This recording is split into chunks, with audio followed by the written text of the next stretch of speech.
নমস্কার বন্ধুরা, আমি Priyanka. Welcome back to my channel. বন্ধুরা, আজকে আমি বানিয়ে দেখাবো লোভনীয় স্বাদের তালের পিঠা তৈরি করে দেখাবো। তালের তো অনেক রেসিপি করে খেয়েছেন, তো তালের পিঠা তৈরি করে দেখাবো। তো আমি আমার মতন করেই দেখাবো। তো সবার প্রথমে কিন্তু আমি তালটাকে ছাড়িয়ে নেব। তো তালের সবার প্রথমে আমি মুখটা ছাড়িয়ে নিচ্ছি।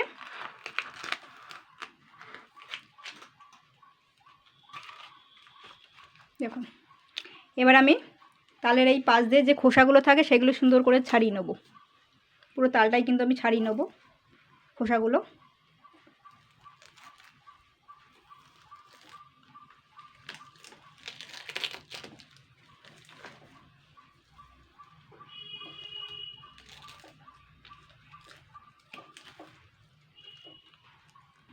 তো দেখুন, আমি কিন্তু মোটামুটি খোসাগুলো ছাড়িয়ে নিয়েছি।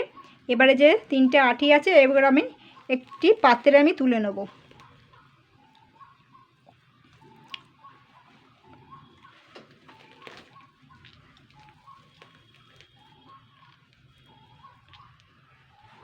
তো দেখুন, তালটা কিন্তু ছাড়িয়ে নিয়েছি।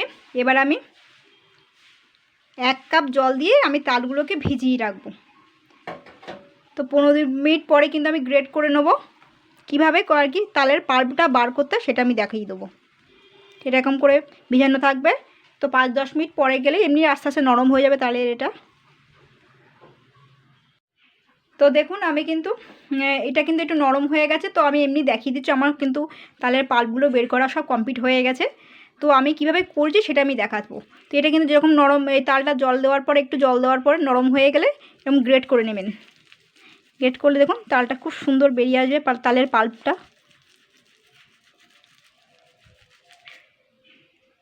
এই দেখুন, এইভাবে কিন্তু আমি পুরো তালগুলোই করে নিয়েছি।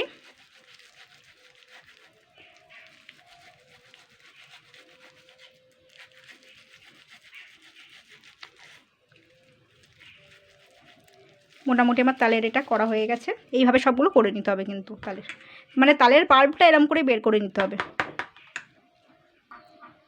তো দেখুন, আমি কিন্তু পুরো পাল্পটাই কিন্তু আমি বের করে নিয়েছি। এবার আমি পাল্পটা বার করার পরে কিন্তু আমি এরকম ঘন একটা ছাঁকনি দিয়ে ছেঁকে নিয়েছি। তো এটাও আমি দেখিয়ে দিচ্ছি। এইভাবে কিন্তু সমস্ত পাল্পগুলো কিন্তু ছেঁকে নিতে হবে।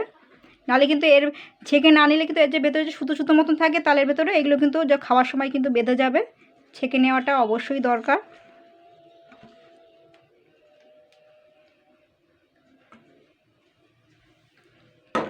এইভাবে হাত দিয়ে একটুকুনি নেড়ে চেড়ে দিলেই সুন্দরভাবে পাল্পটা বেরিয়ে আসবে আর সুতোগুলো আটকে যাবে ছাঁকনির মধ্যে। দেখুন,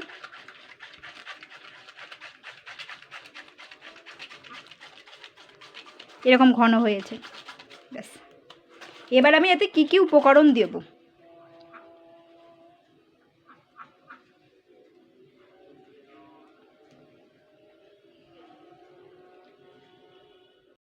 আমার কিন্তু এখানে তালের পাল্পটা কিন্তু রেডি করা হয়ে গেছে। এবার আমি এখানে কিন্তু বেশ কয়েকটা উপকরণ মেশাবো। এখানে আমি কিন্তু 2 কাপ পরিমাণ চালের গুঁড়ো দিচ্ছি। আর এখানে দিচ্ছি 4 চামচ মতন গুঁড়ো দুধ, 2 চামচ নুন। নুনটা একটুখানি কম বেশি করে নেবেন। অনেক সময় নুন বেশি লাগে, কম দিলে বেশি লাগে, আবার বেশি দিলে আবার কম লাগে, এরকম ব্যাপার। নুনটা একটু বুঝে শুনে দেবেন। আর দিচ্ছি 2 কাপ পরিমাণ চিনি। আর এখানে কিন্তু গোটা কয়েক নারকেল কোচানো দিচ্ছি। আপনারা একটু কুড়িয়েও দিতে পারেন, তবে কিন্তু নারকেলের যে পেছনের যে অংশটা, শক্ত অংশটা থাকে, সেটা কিন্তু আমি বাদ দিই। তবে কিন্তু কুড়িয়ে নিয়েছি, মানে কুচিয়ে নিয়েছি। শক্ত অংশটা কখনোই দেবেন না, তাহলে কিন্তু হজম হবে না, বদহজম হয়ে যাবে। এবার আমি এতে কিন্তু আর কোনো রকমই কিছুই দেবো না। এবার আমি গ্যাসটা চালু করে দিয়েছি। এবার আমি এটাকে জাল করব। সমস্তগুলো উপকরণ দিয়ে আমি জাল করে নেব। এটাকে কিন্তু অনেকটা টানিয়ে ফেলতে হবে, শুকিয়ে ফেলতে হবে।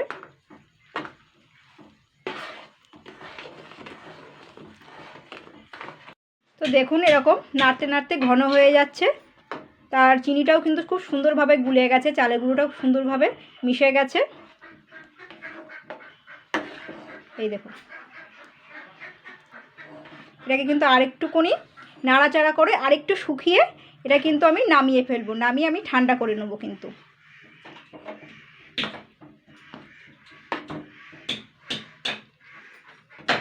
দেখুন, তালটা কিন্তু আমি নামিয়ে নিয়ে ঠান্ডা করে নিয়েছি। তালটা কিন্তু এরকমই ঘন হয়ে গেছে। এবার আমি একটা পাত্রে আমি তুলে নেবো। এই কড়াইটাই আমি ফাঁকা করে নেবো, মানে তুলে নিয়ে একটি পাত্রে তুলে নিয়ে কড়াইটা আমি ধুয়ে পরিষ্কার করে নেবো। দেখুন এটা কিন্তু এরকমই থাকবে।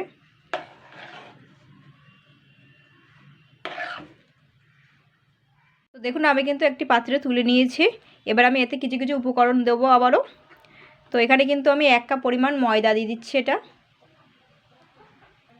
আর দিচ্ছি বেকিং পাউডার দিচ্ছি আমি, মানে হাফ চামচের হাফ চামচ, খুবই সামান্য কিন্তু। দেখুন আমি কিন্তু বেকিং পাউডার দিয়েছি একটু, সামান্য একটু কিন্তু। আর দিচ্ছি আমি রিফাইন্ড অয়েল দিচ্ছি 4 চামচ মতন। এবার আমি এইগুলোকে আমি হাত দিয়ে মেখে নেব,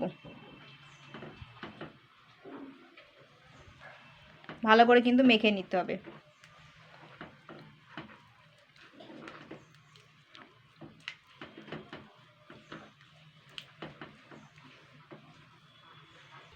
তো দেখুন এই পরিষ্কার কড়াইটাতে কিন্তু আমি একটু তেল রিফাইন্ড অয়েল মাখিয়ে নিচ্ছি, ভালো করে হাত দিয়ে মাখিয়ে নিচ্ছি। আপনাদের যদি ওই বিরাস থাকে তো বিরাসটা দিয়েও করতে পারেন। তেলটা পালিশ করে নিতে হবে আর কি, কড়াইয়ের ভেতরটা একটু বেশি করে তেল দিতে হবে কিন্তু, ধারের মানে এই পাশগুলো ভালো করে দিয়ে দিতে হবে তেল দিয়ে। এটা কিন্তু হয়ে গেছে সুন্দর, বেশ খানিকটা কিন্তু আমি তেল দিয়েছি। তো দেখুন আমি কিন্তু এই ব্যাটারটা করে নিয়েছি, এটা কিন্তু অনেকটা পরিমাণে আমি মোটা করে নিয়েছি ব্যাটারটা।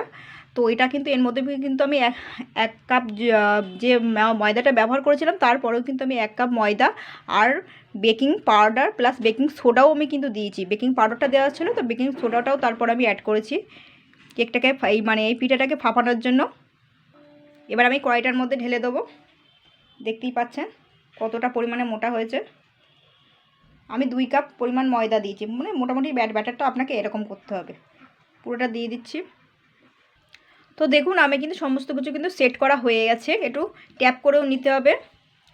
তো এবার আমি এটাকে কিন্তু আমি ঢেকে দেবো, ঢেকে আমি মিডিয়াম 15 মিনিট আগে রেখে দেবো, মানে মিডিয়াম আছে 15 মিনিট ধরে জাল করে নিতে হবে আগে ঢাকনাটা দিয়ে। এর মধ্যে যেন হাওয়াটা যেন না বেরোতে পারে সেটা দেখতে হবে। তো এটা কিন্তু 15 মিনিট মতন ছিল, মিডিয়াম আছে।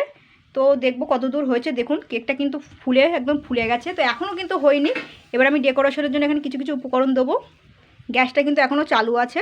তো এবার আমি এই বাদামগুলো দিচ্ছি, চীনা বাদামগুলো, এগুলো কিন্তু ভাজা, ঠিক আছে, এগুলো ভেজে আমি দিয়েছি, সুন্দর করে দিচ্ছি এগুলো।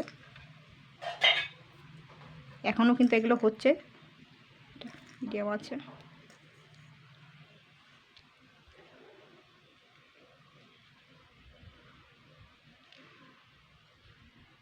এবার আমি কয়েকটা চেরি দিয়ে দিচ্ছি।